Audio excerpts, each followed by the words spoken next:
মুয়াজ বিন জাবাল রাদিয়াল্লাহু আনহু তিনি ইরশাদ করেন যে রাসূল সাল্লাল্লাহু আলাইহি ওয়াসাল্লাম আমাকে 10টা বিষয়ে ওসিয়ত করেছেন। রাসূলুল্লাহ সাল্লাল্লাহু আলাইহি ওয়াসাল্লাম আমাকে খাস করে 10টা বিষয়ে ওসিয়ত করেছেন। ওসিয়ত মানে খুব গুরুত্বের সাথে আদায় করতে আদেশ করেছেন। মুয়াজ বিন জাবাল রাদিয়াল্লাহু আনহু এমন একজন সাহাবী ছিলেন যিনি খুব জুহুদ পছন্দ করতেন। জুহুদ মানে হচ্ছে দুনিয়া থেকে বৈরাগ্যতা। তিনি দুনিয়া মুখী ছিলেন না, দুনিয়া বিমুখ ছিলেন। এবং তিনি এমন সাহাবী যাকে নবী সাল্লাল্লাহু আলাইহি ওয়াসাল্লাম একটা স্পেশাল হাদিস বলেছিলেন, যেটা তিনি ইন্তেকালের আগে আমাদেরকে বলে গেছেন। তিনি নবী সাল্লাল্লাহু আলাইহি ওয়াসাল্লামের সাথে একই গাধার পিছনে ছিলেন, একই গাধার উপরে নবী সাল্লাল্লাহু আলাইহি ওয়াসাল্লামের পিছনে, এবং উভয়ের মাঝখানে শুধু এই যে ঘোড়া বা উটের যে হাওতা থাকে এইটুকু পার্থক্য ছিল। এতটা কাছে নবী সাল্লাল্লাহু আলাইহি ওয়াসাল্লামের সাথে তিনি থাকতেন। তো ওই সময় নবী সাল্লাল্লাহু আলাইহি ওয়াসাল্লাম তাকে বলেছিলেন যে, হে মুয়াজ, তুমি কি জানো যে আল্লাহ পাকের উপরে বান্দার কি হক আছে আর বান্দার উপরে আল্লাহর কি হক আছে? তিনি বলেছিলেন যে আল্লাহ এবং তার রাসূল ভালো জানেন। তখন নবী সাল্লাল্লাহু আলাইহি ওয়াসাল্লাম বলেছেন যে বান্দার উপরে আল্লাহ রাব্বুল আলামিনের হক হচ্ছে যে বান্দা আল্লাহ ছাড়া অন্য কারো ইবাদত করবে না এবং তার সাথে কাউকে শরীক করবে না। এটা আল্লাহ পাকের হক। আল্লাহ পাক এটা আমাদের উপর হক রাখেন। এবং আল্লাহ পাকের উপরে বান্দা হক রাখে যে বান্দা যদি আল্লাহর সাথে কাউকে শরীক না করে তাহলে আল্লাহ পাক তাকে জান্নাতে প্রবেশ করাবেন। মানে শিরকমুক্ত আমলনামা নিয়ে যদি কেউ আল্লাহর সাথে সাক্ষাৎ করে সে জান্নাতে যাবে ইনশাআল্লাহ। তখন তিনি বলেছিলেন যে আফালা উবাশশিরুন নাস, আমি কি এই সুসংবাদটা তাহলে মানুষকে দিব না?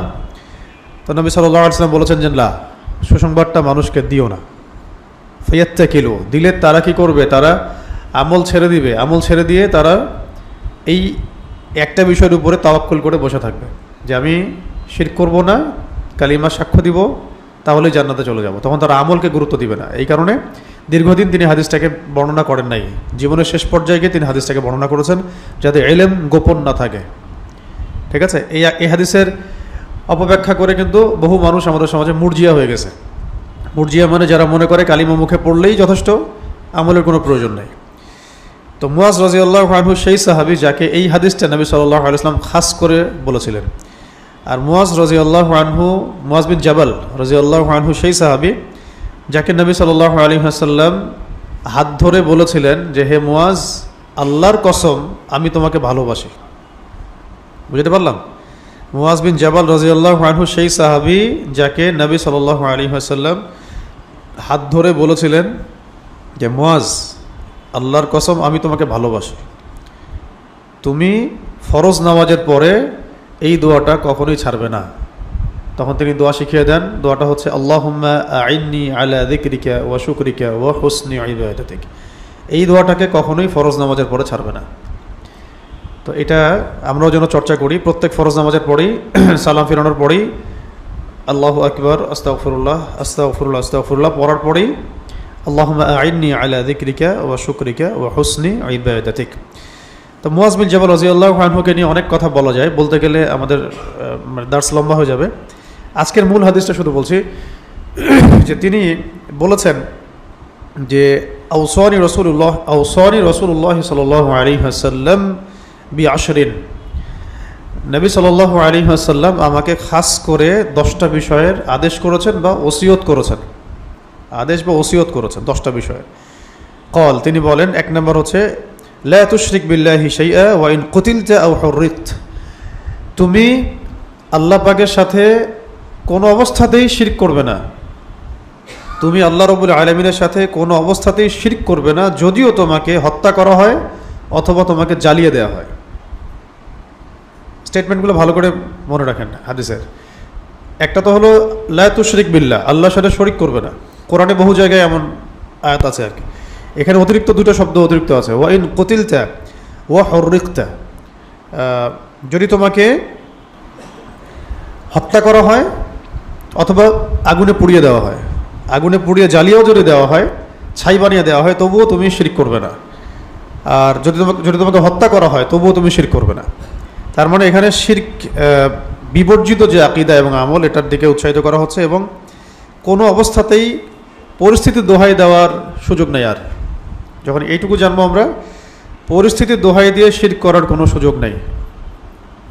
ঠিক আছে? যেমন ওই যে একটা হাদিস আগেও বলেছিলাম যে দুইজন বন্ধু একটা গ্রামের মধ্যে দিয়ে যাচ্ছিলেন, মাঝখানে মূর্তি পূজা হচ্ছিল। তো মূর্তি পূজারীরা বললেন যে কিছু নজর করে যাও, মানত করে যাও, আমাদের দেবতার জন্য উৎসর্গ করো। একজন করলো না, তাকে চাপ দেওয়া হলো, একটা মাছির ডানা হলেও দিতে হবে, একটা মাছি হলেও কোরবানি করতে হবে, সে সেটাও করলো না। তখন তারা তাকে হত্যা করলো। এই যে ভারতে যেগুলো হচ্ছে এরকম আর কি। বলো জয় শ্রীরাম, নাহলে মারবো, বলো এটা না হলে মারবো, বলো এটা না হলে মারবো। বাড়িঘর জ্বালা দিচ্ছে, মুসলিমদের দোকানপাট ভাঙচুর করতেছে, বোনদেরকে ধর্ষণ করতেছে। হ্যাঁ, দেখতেই তো পারতেছেন। সব তো, এটা তো আর হিডেন কোনো বিষয় না, ওপেন সিক্রেট বিষয় সবার সামনে। সিক্রেটও তো নাই এটার। তো এরকমই ওই কওমও সেটাই করেছিল, কিন্তু সেই ব্যক্তি মাছিও উৎসর্গ করে নাই। নবী সাল্লাল্লাহু আলাইহি ওয়াসাল্লাম বলেছেন যে সে এখন জান্নাতে আছে। আর আরেকজন বন্ধু, সে ভেবেছিল যে মাছি একটা ছোট বিষয়, এটা কুরবানি করলে তেমন কিছু হবে না, তো ওই মাছি সে কুরবানি করে দেয় মূর্তির সামনে। তখন এই এতটুকু শিরক করার কারণে, মানে দেবতার সামনে একটা মাছি উৎসর্গ করার কারণে সে জাহান্নামে চলে গেছে। ঠিক আছে? বহু হাদিস আছে এই বিষয়ে, অনেক লম্বা সময় লাগবে। মূল কথা হচ্ছে হাদিসে কুদসিটাই আমাদের মাথা রাখা দরকার। একটা হাদিসে কুদসি আছে। হাদিসে কুদসি মানে হচ্ছে সেই হাদিস, যেই হাদিসটার মানে কওল, এটা আল্লাহ রাব্বুল আলামিনের কওল। মানে আল্লাহ পাক বলেন। যখনই দেখবেন হাদিসের মধ্যে আসছে যে আল্লাহ পাক বলেন, তখন বুঝবেন এটা হাদিসে কুদসি। তো এই হাদিসের মধ্যে আল্লাহ রাব্বুল আলামিন বলেছেন যে, হে আদম সন্তান, তুমি যদি আমার সামনে আসমান জমিন সমান গুনাহ নিয়ে হাজির হও, কিন্তু আমার সাথে কাউকে শরীক করো নাই, তাহলে আমি তোমার সামনে আসমান জমিন সমান ক্ষমা নিয়ে হাজির হব।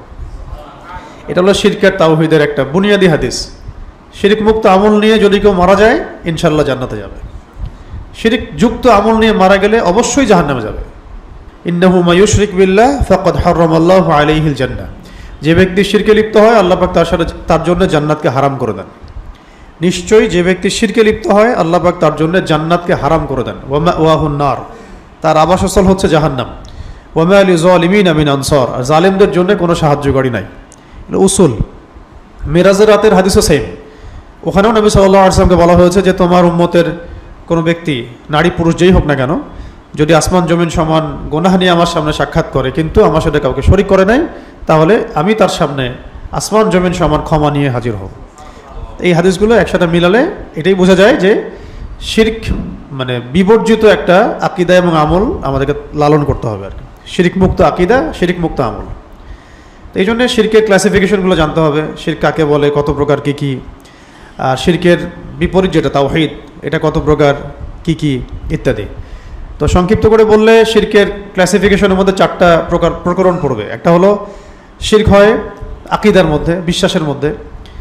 যেমন ফর এক্সাম্পল, কেউ যদি বিশ্বাস করে যে মানুষ আগে বাদর ছিল, সেখান থেকেই মানুষ আস্তে আস্তে বিবর্তনের মধ্য দিয়ে আজকে মেহেদী ভাই হয়ে গেছে, তাহলে এটা হচ্ছে মুশরিক। কথা বুঝতে পারছি? আদম আলাইহিস সালামের অস্তিত্ব সে স্বীকার করতেছে না, তো এটা হলো শিরকি আকীদা। আকীদার ক্ষেত্রে শিরক। কেউ যদি বিশ্বাস করে পড়াশোনা করতে গিয়ে যে মহাবিশ্ব তো এমনি এমনি সৃষ্টি হয়ে গেছে বিগ ব্যাং থেকেই, কোনো স্রষ্টা নাই পেছনে, ব্যাস এটাই, তাহলে সিস্টেমটাই শিরকের, পড়াশোনার সিস্টেমটার মধ্যেই শিরক। হ্যাঁ, তারপরে আল্লাহ এবং তার রসুল, আসমানি কিতাব, মালায়েকা, এইসব কনসেপ্ট বিবর্জিত একটা সিস্টেম পড়াশোনায়, শিরকি সিস্টেম পড়াশোনার। সিস্টেমটা এগুলোকে স্বীকার করে না, মালায়েকাকে স্বীকার করে না, আসমানি কিতাব, তারপরে নবী রসুলগণ, আগের নবী রসুলগণ, আল্লাহর অস্তিত্ব, পরকাল, কবরের আযাব, হ্যাঁ এই তো বিষয়গুলো, রুহের জগৎ, বারজাখের জগৎ, জাহান্নাম, জান্নাত, এগুলো যেগুলো অদৃশ্য গায়েব, এগুলো তো এই সিস্টেমটা স্বীকার করে না। এই কারণে এটা মুশরিক। এবং আমরা যারা এখানে ঢুকে গেছি, আমরা জেনে বা না জেনে আমরা শিরকের মধ্যে পড়ে গেছি আর কি। ঠিক আছে? তো এটা হলো বিশ্বাসের মধ্যে এরকম শিরক হয়। আরও অনেক আছে, কেউ বিশ্বাস করে যে খাজা বাবার দরবারে গেলে বাচ্চা হবে, শিরক হয়ে গেল। এরকম অনেক মানে শিরক আছে আমাদের সমাজে। এটা নিয়ে বলতে গেলে অনেক লম্বা সময় লাগবে। খালি এতটুকু মনে রাখেন, শিরকের প্রকরণের প্রথমটা হচ্ছে বিশ্বাসের মধ্যে শিরক, চিন্তার মধ্যে শিরক। আরেকটা হচ্ছে এরকম কথার মধ্যে শিরক হয়, তা আপনারা নিজেরাই বুঝতে পারে কথার মধ্যে শিরক। একদিন বলছিলাম না যে বাংলাদেশে মানুষ ট্রল করতে করতে শিরক করে। একজন জ্যোতিষীকে নিয়ে শিরক হইলো বাংলাদেশে কতদিন, সবাই ট্রল করতে শুরু করলো, সবাই বলতেছে রাগ করছেন কিনা, কিন্তু এটা বলতে গিয়ে যে সে শিরক করতেছে বুঝতে পারতেছে না। হ্যাঁ, মানে একজনকে হাত দেখাচ্ছে, সেই হাত দেখে ভবিষ্যৎ বলতেছে, তো মুশরিক। হাদিসের মধ্যে আসছে কেউ যদি কোনো জ্যোতিষীর কাছে গিয়ে বলে, এমনি জিজ্ঞাসা করে, সে বিশ্বাস করে না, এমনি এমনি বলে যে দেখেন তো আমার হাতে কি আছে, 3টা দাগ, কয়টা বিয়ে হবে, কয়টা বাচ্চা হবে, ইত্যাদি ইত্যাদি। ঠিক আছে, এটা বলছে, জাস্ট খালি বলছে, বলা মাত্রই তার 40 দিনের নামাজ কবুল হবে না, বাতিল হয়ে গেছে। আর যদি তার বলা কথাকে সে বিশ্বাস করে, তাহলে সে যেন কোরআনকে অস্বীকার করল। কোরআনকে অস্বীকার করলো। এই হাদিসের মধ্যে আরো 2টা লাইন এক্সট্রা আছে, এই হাদিসটা ফয়জুল কালাম বইয়ের মধ্যে আছে। 3টা পাপের কথা বলা হয়েছে, যে 3টা পাপ করলে সরাসরি সে যেন ওহীকে অস্বীকার করল, মানে কোরআন হাদিসকে অস্বীকার করল। একটা হচ্ছে এরকম জ্যোতিষীর কাছে গিয়ে কিছু জিজ্ঞাসা করলো, তার কথা বিশ্বাস করলো, সে যেন মুহাম্মদ সাল্লাল্লাহু আলাইহি ওয়াসাল্লামের উপরে নাজিলকৃত আল কোরআনকে অস্বীকার করলো। এটা 1 নাম্বার। সেকেন্ড হচ্ছে কেউ হায়েজরত অবস্থায় স্ত্রীর সাথে সহবাস করছে, সে যেন কোরআনকে অস্বীকার করলো। এবং 3 নম্বর হচ্ছে যে বৈধ রাস্তা আল্লাহ পাক দিয়েছেন স্ত্রী সহবাসের, সেই রাস্তা ব্যতীত অন্য রাস্তা তালাশ করছে, তাহলে সে যেন কোরআনকে অস্বীকার করছে। তো কথার মধ্যে বহু শিরক এরকম আমরা করে ফেলি। আল্লাহ পাক আমাদেরকে বোঝার তৌফিক দান করেন। একদিন ইনশাল্লাহ শুরু শিরক নিয়ে কথা বলবো, ওই দিন ইনশাল্লাহ পুরো ডিটেলস আপনাদেরকে বলবো যে কোন কোন ক্ষেত্রে কতগুলো শিরক হয়। মোটামুটি 100টা পয়েন্ট আছে ওখানে, 100টার মতো কাজ আছে যেগুলো করলে আর বললে শিরক হয়, মানে করলে বা বললে শিরক হয়। তো 1 নম্বর হচ্ছে বিশ্বাসের মধ্যে মানুষ শিরক করে, 2 নম্বর হচ্ছে কাজের মধ্যে, আর 3 নম্বর কথার মধ্যে। বিশ্বাসে, কথায় এবং কাজে। তো বিশ্বাস তো একটা উদাহরণ দিলাম, কথার উদাহরণ আপনারা বুঝতে পারবেন, চলতে ফিরতে বুঝতে পারবেন। আর ওই যে শুনলেন না, সংসদে অনেকে বললো যে আমরা তো শরিয়া আইন টাইন বিশ্বাস করি না, কথার মধ্যে শিরক। এটা শুধু কথায় শিরক না, এটা হচ্ছে আকীদাতেই শিরক। তার আকীদার মধ্যে শিরক ছিল, সে মুখ দিয়ে বলে ফেলছে আর কি। এটা তার একার বক্তব্য না, পুরো সিস্টেমের বক্তব্য এটা। এই কারণে সিস্টেমটা মুশরিক, এই কারণে পুরো সিস্টেমটা কি মুশরিক, এবং এটা কুফরি। মানে এই সিস্টেমের এই আইডিওলজির উপর যদি কেউ মারা যায়, তাহলে ওই হাদিসের উপর মারা যাবে। মান মাতা ইউশরিক বিল্লাহি শাইআন দাখালান নার, কেউ যদি শিরকের উপর মারা যায় সে ব্যক্তি জাহান্নামে যাবে। ওয়া মান মাতা লা ইউশরিক বিল্লাহি শাইআন দাখালাল জান্নাহ, কেউ যদি এমন অবস্থায় মারা যায় যে সে শিরক আকীদাও নাই, আমলও নাই, কথাও নাই, সে জান্নাতে যাবে, সে জান্নাতে যাবেই ইনশাআল্লাহ। গুনাহ থাকলে আল্লাহ পাক সেটা ক্ষমাও করে দিতে পারেন, আবার শাস্তিও দিতে পারেন। দুনিয়াতে তার উপর অনেক পরীক্ষা নিরীক্ষা আসছে, এটা তার গুনাহ কাফফারা। তারপরে মৌতের যন্ত্রণায় একটা কাফফারা, কবরের আযাব একটা কাফফারা, পরকালের মাঠে যে বিভীষিকা ওইটা একটা কাফফারা। শেষমেশ দেখা যাবে সে জান্নাতে চলে গেছে, সে শিরক করে নাই। তো এই হলো কথায়। আর বললাম কি আকীদায়। আরেকটা হচ্ছে যে কাজে, কাজের মধ্যে শিরক তো দেখেন আপনারা চোখ দিয়ে যে কবরে সিজদা করছে, কাজের মধ্যে আল্লাহ ছাড়া অন্য কারো কাছে চাচ্ছে, দোয়া করছে, আল্লাহ ছাড়া অন্য কারো জন্য কুরবানি করছে, জাদু করতেছে, জিনের উপাসনা করতেছে, গণকি করতেছে, এরকম বহু কাজ আছে যেগুলোর মধ্যে সিজদা করতেছে আল্লাহ ছাড়া অন্য কাউকে। অনেককে দেখা যায় কবরের চারপাশে তাওয়াফও করছে, কবরে মোমবাতি জ্বালাচ্ছে। আমাদের প্রশাসনের অনেক ভাই এই শিখা অনির্মাণের পূজা করে, শিখা চিরন্তনের পূজা করে, এগুলো শিরক। হ্যাঁ, শিরকি আকীদা দিয়ে তো আপনি ওই গাজওয়াতুল হিন্দ জিততে পারবেন না, মানে জিততে হবে তাওহীদের বেসিসে। হ্যাঁ, তো আমাদের অনেক অফিসার এখন বেদাতের কথা বলেন, কিন্তু সিস্টেমগত শিরকের কথা তারা বলেন না। বেদাতের কথা বলাটা একটু সহজ, সিস্টেমিক শিরকের কথা বলাটা একটু জটিল, রিস্ক আছে আর কি, তখন সমস্যা। তো আগে শিরক ঠিক করেন, তারপর বেদাত ঠিক হয়ে যাবে ইনশাআল্লাহ। শিরকগুলোকে ঠিক করলে বেদাত অটোমেটিক্যালি ঠিক হয়ে যায় ইনশাআল্লাহ। তো বেদাত মুক্ত সমাজ গড়বো, এদিকে মুশরিক হয়ে বসে থাকবো, সেটা তো বললো আর কি। ঠিক আছে, তো আল্লাহ পাক আমাদেরকে শিরক বেদাত দূরে থাকার তৌফিক দান করেন। আচ্ছা, আরেকটা হলো বলছিলাম যে কথায়, কাজে এবং আকীদা শিরক। আরেকটা শিরক আছে, সেটা হচ্ছে রিয়া বা গোপন শিরক। রিয়া বা গোপন শিরক মানে কেউ যদি যে কোনো আমল এই উদ্দেশ্যে করে যে মানুষ তাকে ভালো বলবে বা কেউ দেখছে, কাউকে সন্তুষ্ট করার জন্য আল্লাহ ছাড়া, এটা শিরক। যেটা আপনাদের ডেমোক্রেটিক পলিটিক্সে বেশি হয়, ওটাতে আল্লাহকে সন্তুষ্ট করার চাইতে মানুষকে খুশি করার দিকে আমরা বেশি ফোকাস করি, হোক ইসলামিক বা অনইসলামিক দল। কারণ আমাদের মানুষের ভোটের দরকার, এই জন্য তাকে খুশি করতে হবে। কথা বুঝতে পারছে? এই জন্য এখানে মূল যে সত্তা আল্লাহ রাব্বুল আলামিন, তাকে রাজি খুশি করার চাইতে জনগণকে খুশি করার দিকে আমরা বেশি ব্যস্ত হই। তখন এখানে ভালো কাজের মধ্যে রিয়া আসে। ইলেকশনের আগে আপনাকে তো দাড়ি টুপি লাগাইতে হবে, নাহলে তো ভোট পাবেন না। তারপরে আপনি অনেক জায়গায় সভাপতি হইতে হবে, দান সৎকা করবেন মাহফিলে, মাদ্রাসায়, মসজিদে, এবং ছবিটা উঠাইতে হবে, নাহলে তো মানুষ জানলোই না যে আপনি ভালো মানুষ। আর যদি মানুষ না জানে আপনি ভালো মানুষ, তো ভোট দিবে কেমন করে? এই কারণে এখানে আপনাকে রিয়ার অনেক সুযোগ থাকে। এটা সব জায়গাতেই, শুধু পলিটিক্সে না। যে কোনো আমল যদি আমরা আল্লাহ ছাড়া অন্য কাউকে রাজি খুশি করার জন্য করি বা দেখানোর জন্য করি, এটাকে বলা হয় শিরকে খফি বা রিয়া। এটা হলো শিরকের 4 নম্বর প্রকরণ। এছাড়া আরও অনেক প্রকরণ আছে। আমরা ইনশাল্লাহ এই ধারাবাহিক আলোচনাগুলো শেষ হোক, তারপরে তাওহীদ আর শিরকের সেশন আসলে আমরা শিরক কাকে বলে, কত প্রকার কি কি, এটার পুরো 100টা ক্লাসিফিকেশন আপনাদেরকে শোনাবো ইনশাআল্লাহ। আচ্ছা, এখন তাহলে মুয়াজ বিন জাবাল রাদিয়াল্লাহু আনহুকে প্রথম যে ওসিয়ত করা হয়েছে এটা কি? তুমি আল্লাহর সাথে কাউকে শরিক করবে না, যদিও তোমাকে মেরে ফেলা হয় অথবা তোমাকে জ্বালিয়ে দেওয়া, আগুনে পুড়িয়ে দিলেও করবে না, আর হত্যা করা হলেও করবে না।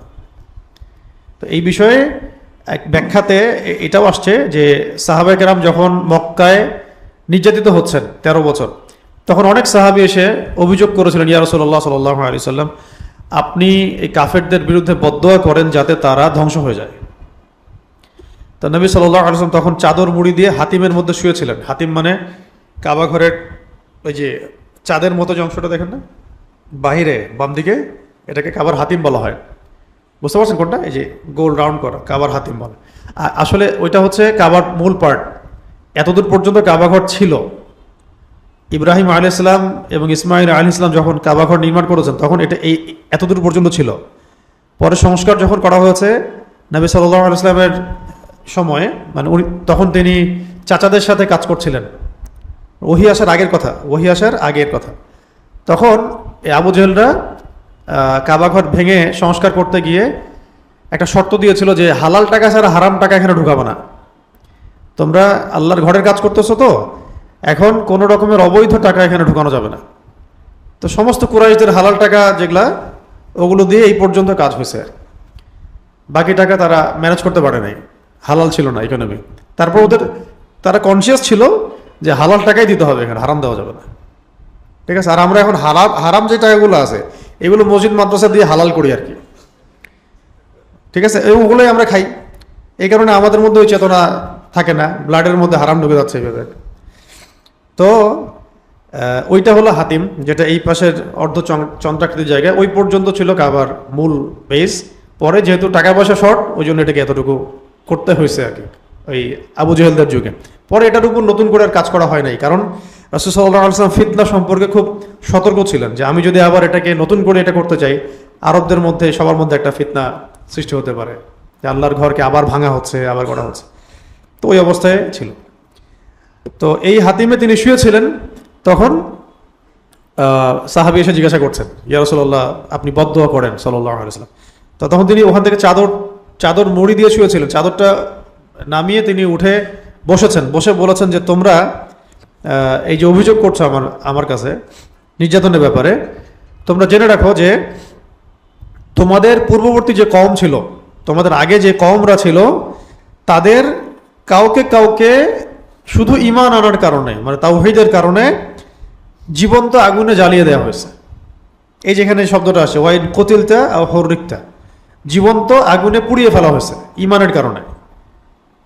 আবার কাউকে শুইয়ে দিয়ে লোহার চিরুনি দিয়ে তাদের গোশত আর হাড্ডি আলাদা করে ফেলা হয়েছে ঈমানের কারণে। এই কথাটা নবী সাল্লাল্লাহু আলাইহি ওয়াসাল্লাম কাদেরকে বলছেন? যে সাহাবীরা মক্কার ওই 13 বছরে অবর্ণনীয় নির্যাতন সহ্য করতেছেন মক্কায়, তাদেরকে তিনি এইটা বলছেন মোটিভেশন। তাদেরকে তিনি এইটা মোটিভেশন দিচ্ছেন যে তোমরা যে অভিযোগ করতেছো নির্যাতনের, আযাবের, জেনে রাখো তোমাদের আগে যারা চলে গেছে, যে কওম চলে গেছে, তাদের কাউকে জীবন্ত আগুনে জ্বালিয়ে দেওয়া হয়েছে ঈমান আনার কারণে, এবং কাউকে লোহার চিরুনি দিয়ে একদম গোশত আর হাড় আলাদা করে ফেলা হয়েছে। ওয়ালাকিন্নাকুম তাস্তাআজিলুন, কিন্তু তোমরা খুব তাড়াহুড়া করছো। জেনে রাখো যে ইসলাম অবশ্যই মাশরিক থেকে মাগরিব পর্যন্ত পৌঁছায় যাবে ইনশাআল্লাহ। তো এটা হলো 1 নাম্বার, যে আমরা কোনো অবস্থাতেই আল্লাহ পাকের সাথে শরিক করব না, যদিও আমাদেরকে জ্বালিয়ে দেওয়া হয় বা হত্যা করা হয়। 2 নাম্বার আমি বলে শেষ করে দেই, না হলে অনেক লম্বা হয়ে যাবে। 2 নম্বর হচ্ছে ওয়ালা তাউক্কান্না ওয়ালিদাইক, তুমি তোমার পিতামাতার অবাধ্য হবে না। 2 নম্বর ওসিয়ত মুআজ বিন জাবাল রাদিয়াল্লাহু আনহুকে নবী সাল্লাল্লাহু আলাইহি ওয়াসাল্লাম করছেন যে ওয়ালা তাউক্কান্না ওয়ালিদাইক, তুমি তোমার পিতামাতার অবাধ্য হবে না। ওয়াইন আমারাক আন তাখরুজা মিন আহলিক ওয়া মালিক, যে তারা যদি তোমাকে এই আদেশ করে যে তুমি তোমার আহাল এবং মাল সব ছেড়ে দাও, আহাল পরিবার মাল এটাও ত্যাগ করতেও বলে, তবুও তুমি তাদের অবাধ্য হবে না। মানে এটা বৈধ কারণে আর কি, অবৈধ তো কারণে না, বৈধ কারণে, উপযুক্ত কারণে যদি তারা বলে যে তোমার এই আহাল ভালো না, ছেড়ে দাও, অবাধ্য হওয়া যাবে না। কোন অবস্থাতেই তুমি পিতামাতার অবাধ্য হবে না, যদিও তারা তোমাকে তোমার স্ত্রী সন্তান আহাল পরিবার ধন সম্পদ ছেড়ে দিতে বলে, তবুও না। আচ্ছা, 3 নম্বর হচ্ছে ওয়ালা তাতরুকান্না সলাতাল মাকতুবাতা মুতাআম্মিদা, ইচ্ছাকৃতভাবে ফরজ নামাজ ছেড়ে দিবে না, ইচ্ছাকৃতভাবে ফরজ নামাজকে কোনো অবস্থায় ছেড়ে দিবে না। 3 নম্বর এটা, ফাইন্না মান তারাকা সলাতান মাকতুবাতান মুতাআম্মিদান ফাকাদ বারিয়াত মিন যিম্মাতিল্লাহ, কারণ কেউ যদি ইচ্ছাকৃতভাবে তার উপরে অর্পিত ফরজ নামাজকে ছেড়ে দেয়, সে আল্লাহ পাকের জিম্মেদারি থেকে মুক্ত হয়ে যায়। তার উপরে আল্লাহ পাকের কোনো জিম্মেদারি নাই, কোনো নিরাপত্তা নাই, কোনো হেফাজত নাই, কোনো জিম্মেদারি নাই। আবার বলছি, ওয়ালা তাতরুকান্না সলাতান মাকতুবাতান মুতাআম্মিদান, অর্থাৎ কোন অবস্থাতেই তুমি তোমার উপরে অর্পিত ফরজ নামাজ ইচ্ছা করে ছেড়ে দিবে না। কারণ ফাইন্না মান তারাকা সলাতান মাকতুবাতান মুতাআম্মিদান ফাকাদ বারিয়াত মিন যিম্মাতিল্লাহ, কারণ কেউ যদি তার উপরে অর্পিত ফরজ নামাজকে ইচ্ছা করে ছেড়ে দেয়, তাহলে সে যেন আল্লাহ পাকের যে জিম্মা, এখান থেকে নিজেকে মুক্ত করে ফেললো। আল্লাহ পাকের কোনো জিম্মাদারি নাই তার উপরে। এটা হলো 3 নম্বর। 4 নম্বর হচ্ছে ওয়ালা তাশরাবান্না খামরান, কোন অবস্থাতেই মদ পান করবে না, কোন অবস্থাতেই মাদক দ্রব্য সেবন করবে না।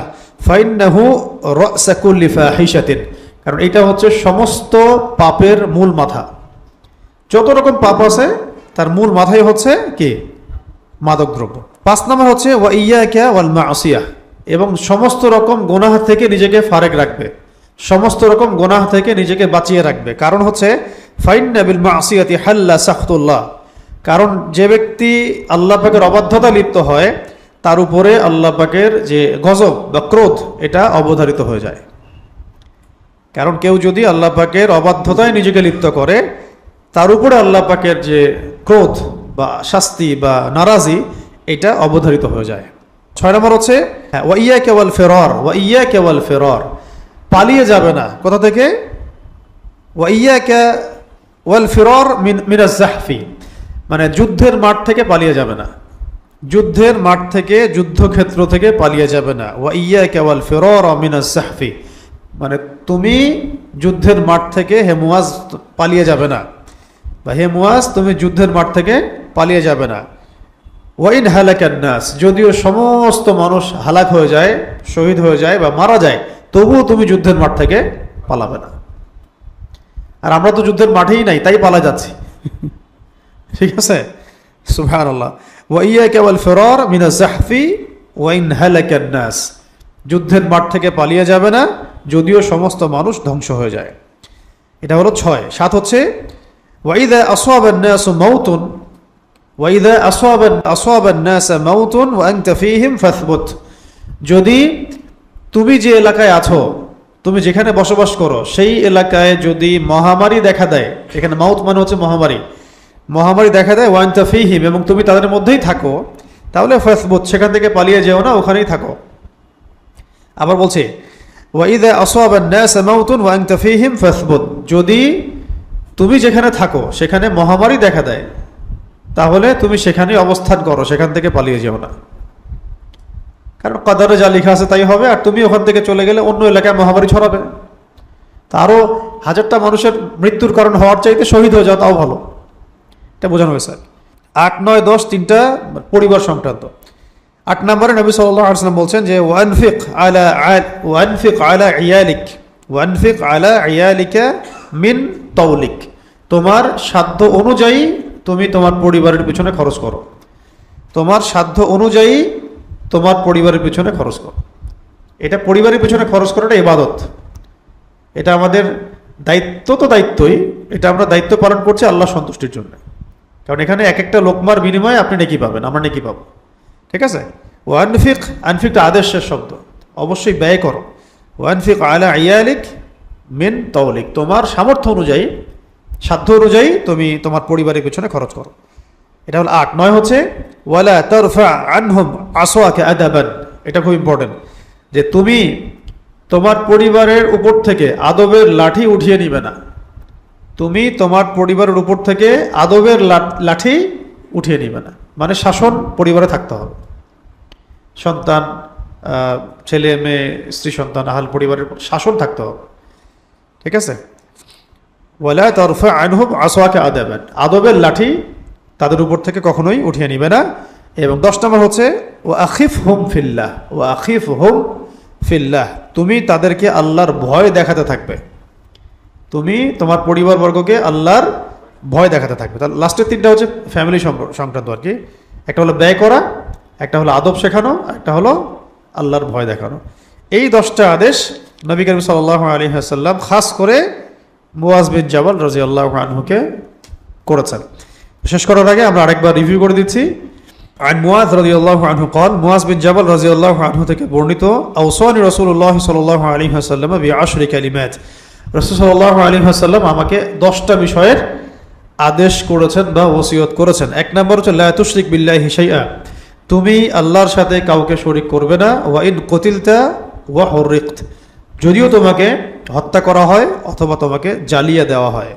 ওয়ালা তাউক্কান্না ওয়ালিদাইক, তুমি তোমার বাবা মায়ের অবাধ্য হবে না। ওয়া ইন আমারাকা আন তাখরুজা মিন আহলিক ওয়া মালিক, যদিও তারা তোমাকে তোমার আহাল এবং মাল থেকে দূরে, মানে আহাল মাল ত্যাগ করতে বলে, যদিও তারা তোমাকে তোমার আহাল এবং মাল ত্যাগ করতে বলে। 3 নম্বর ওয়ালা তাতরুকান্না সালাতাল মাকতুবাতান মুতাআম্মিদান, কোন অবস্থাতেই তোমার উপরে অর্পিত ফরজ নামাজকে ইচ্ছা করে ছেড়ে দিবে না। ফাইন্না মান তারাকা সালাতান মাকতুবাতান মুতাআম্মিদান ফাকাদ বারিআত মিন যিম্মাতিল্লাহ, কারণ যে ব্যক্তি তার উপর অর্পিত ফরজ নামাজকে ইচ্ছা করে ছেড়ে দেয়, সে যেন আল্লাহ পাকের জিম্মাদারি থেকে মুক্ত হয়ে গেল। 4 ওয়ালা তাশরাবান্না খামরান, কোন অবস্থাতেই মদ পান করবে না, কারণ ফাইন্নাহু রাসা কুল্লি ফাহিশাতিন, কারণ এটা হচ্ছে সমস্ত ফাহিশা বা পাপাচার যে কাজ, এগুলোর মূল মাথাই হচ্ছে মদ পান করা, মাদক দ্রব্য। 5 নম্বর ওয়া ইয়াকা ওয়াল মাসিয়া, আল্লাহ রাব্বুল আলামিনের অবাধ্যতামূলক যে কাজগুলো, আল্লাহ পাকের অবাধ্যতামূলক যে কাজ, এগুলো থেকে নিজেকে বাঁচিয়ে রাখবে। ফাইন্না বিল মাসিয়াতি হাল্লা সাখতুল্লাহ, কারণ আল্লাহর অবাধ্যতায় আল্লাহ পাকের গজব বা ক্রোধ অবধারিত হয়ে যায় বা হালাল হয়ে যায়। 6 হচ্ছে ওয়া ইয়াকা ওয়াল ফিরার মিনাজ জাহফি, যুদ্ধের মাঠ থেকে কোন অবস্থায় পালিয়ে যাবে না। ওয়াইন হালাকান নাস, যদিও সমস্ত মানুষ ধ্বংস হয়ে যায়। 7 ওয়া ইযা আসাবান নাস মাউতুন, যদি কোনো অঞ্চলে মানুষের মধ্যে মহামারী ছড়িয়ে পড়ে, ওয়া আনতা ফীহিম, তুমি তাদের মধ্যেই থাকো, ফাসবুত, তাহলে সেখানেই অবস্থান করো, সেখান থেকে পালিয়ে যাবে না। 8 নম্বর ওয়ানফিক আলা ইয়ালিক মিন তৌলিক, তুমি তোমার সাধ্য অনুযায়ী পরিবার বর্গের উপরে খরচ করবে। এটা 8। 9 নম্বর হলো ওয়ালা তারফা আনহুম আসওয়াকা আদাবান, তাদের উপর থেকে আদবের লাঠি উঠিয়ে নিবে না। এবং 10 নম্বর হচ্ছে ওয়া আখিফহুম ফিল্লাহ, তাদেরকে আল্লাহ পাকের ভয় দেখাতে থাকো।